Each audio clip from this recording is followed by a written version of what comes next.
All right. Good morning. Good morning. We're going to do a short one this morning, but I just texted my friend Rachel and made me think about this. So the top two across the board objections that specifically people get in network marketing is I don't have the time. I don't have the money. I know that's not the first time you've heard that. And to me, those are the two reasons, probably the two biggest reasons why somebody should do a business to get more time and get more money. Now, that's not the purpose of today. But what made me think about this is my friend Rachel. So here's the thing, like I also find that people don't, people that get involved in a business and then they're like, I just don't have the time. Well, first and foremost, it's because you don't want it that bad, because if you did, you'd set aside the time to make it happen. Now, I get it. People's schedules, calendars, incredibly filled up, busy. That's what happens. You go from a 1-bedroom apartment, you're barely filling that thing up, to a 2-bedroom, to a 3-bedroom, to a huge house, and everything seems to fill itself up, just like everybody's calendar. So the whole idea here, guys, is if you're wanting to succeed, you've got to look at it and go, okay, wait, first of all, how bad do you want it? Number one, if you're not setting aside time for it, then clearly you don't want it bad enough, or you have not learned to look at your time differently. And I do know that is the case for a lot of people, because I've worked with enough people over the years where they're just so stuck in their routine that they can't even see, it's like they can't see outside of their routine, or it's like almost step back away from your routine. It's like you're too close to it. You step back far enough away, then you can kind of look at it and go, okay, wait a minute. Well, what am I doing here? Like the story I've used so many times for so many years is this friend of mine, Mark Weezer, who I worked with like 20 years ago. And the guy was calling me to quit his business. And I mean, he was giving me an exit interview, which is super nice. Most people don't do that. They just bail.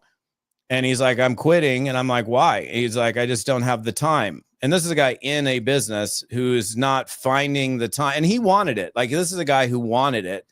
So I'm not saying like, oh, everybody who isn't putting in the time doesn't want it. In Mark's example, he just didn't know how to perceive his time in a different way. So this is like ammunition for you guys. If you ever deal with people that are saying, I just don't have the time.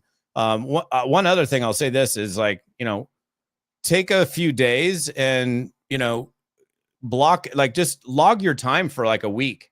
Like, where's all of your time going? And then you can actually look at it. Cause I don't think most people do that. Most people don't take the time to like log, where's my time going, and be very specific about it. And you're going to very likely, even if you're an incredibly busy person, you're going to be like, wow, there's a little bit here, there's a little bit there. There's a big gap that, could I be doing this instead of that? Like Mark, and some of you guys have heard this story, but like Mark years ago, he's calling me and he's quitting. And I'm like, so what's up? And he's like, I'm super involved in my church. I'm working 70 hours a week. I got a 2-hour commute. And I immediately targeted in on the 2-hour commute. And I'm like, you're in your car an hour each direction. And in Mark's case, because he was driving from Riverside to LA, he was in his car 2 hours into LA and 2 hours home, which is to me like insanity. And I was like, bro, what are you doing in your car? And he's like, you're not even going to like what because I'm listening to talk radio. I'm not even using it like as a roving university to improve my skill sets. I'm like, that's cool.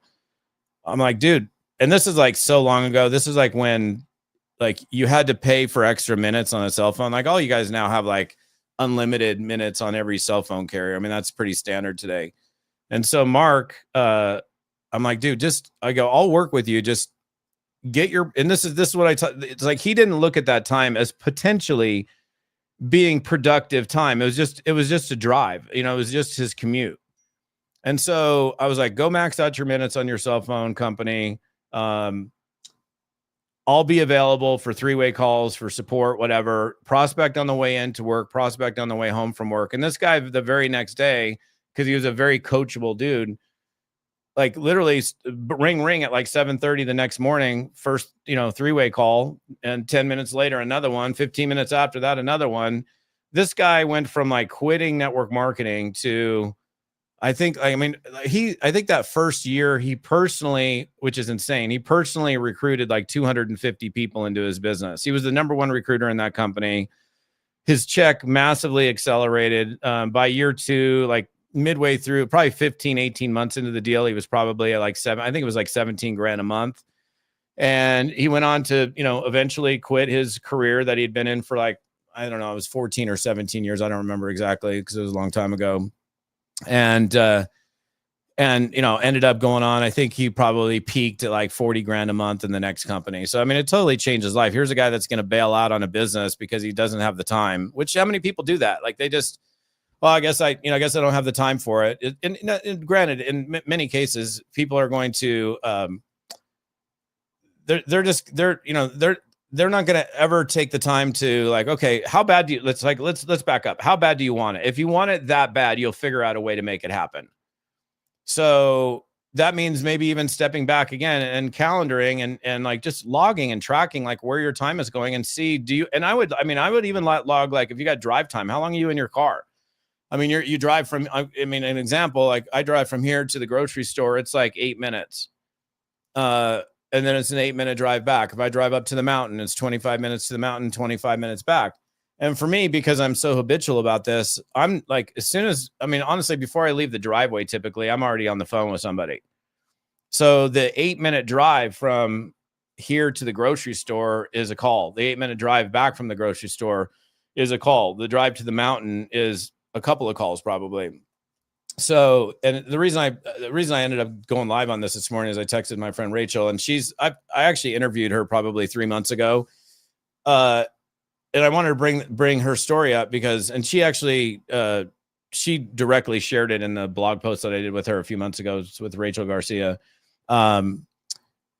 She was, I don't know, I can't remember exactly what she did. She was in some kind of medical business, and her commute was massive.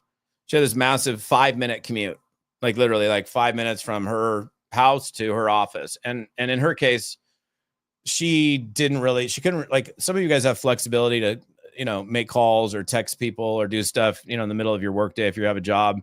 And there are some occupations where they're just, you're kind of in lockdown. And in her case, she really couldn't do anything except for work during work day. So she literally had the 5-minute drive in and the 5-minute drive home. Now, this is the results that she got are most certainly not typical, but she literally, and she shared this with me years ago. She shared with me on this interview that I did, or for you guys.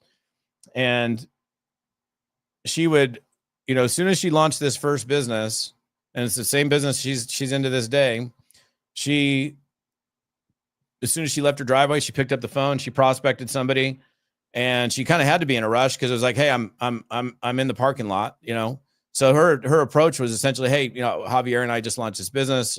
We're super excited about it. I'd love to show you what we're up to. I want to send you this video. Will you take a look at it? I'll call you on the way home from work tonight. And she did that repetitiously, like daily. And she just, she committed to it. And nobody's going to say that's a tremendous amount of work. Like that's overkill. Like, wow, that's exhausting. I mean, literally it was a call on the way in and then the return call on the way home. And she got herself to over 6 figures in earnings in the first 12 months doing just that. And Mark, going back to Mark for a second, Mark like literally only worked in his car for the first year. Like his whole business building time was the 2 hour. I mean, granted, it's a good amount of part-time effort, 4 hours in your car. So he prospected for, worked his business for 2 hours on the way into work, worked his business for 2 hours on the way home from work. So again, this doesn't need to be lengthy this morning, but again, if you're struggling yourself or you have people that just don't have the time, you're going to find out that a lot of people just don't know how to look at their time differently. Like the term that I've always used for this, it's like the little crooks and crannies in your day, the 5 minutes to go pick up your kids from school, the 10-minute drive to the grocery store, your commute, your drive to the gym, your drive back from the gym, in some cases, the break at work. I mean, I remember when I was, part-time in network marketing, and this is pre-cell phone days, I would carry a roll of quarters and a pager with me. And I would, when I had a lunch break, instead of like taking a lunch break, I would like be at a payphone making phone calls. I mean, because that's the only way we could do it back then. There was no email, there was no social media, there was no internet, there was none of that stuff. So, but yeah, just some thoughts this morning. So if you're struggling, and this is like, it's very, very common. This is not like some uncommon thing. So you got to be able to provide a solution for yourself, and most certainly as well for the people that are on your team if you're not struggling with it. So just, that's something you can work with when you got somebody that comes like Mark that comes to you and says, man, I just don't have the time to do this. The majority of people just don't look at their time that way. They just never have. So it's your job to help them look at their time differently to help them get a better result. So, all right, that's it. Short one this morning. Hope you guys are having a good morning. We'll see you.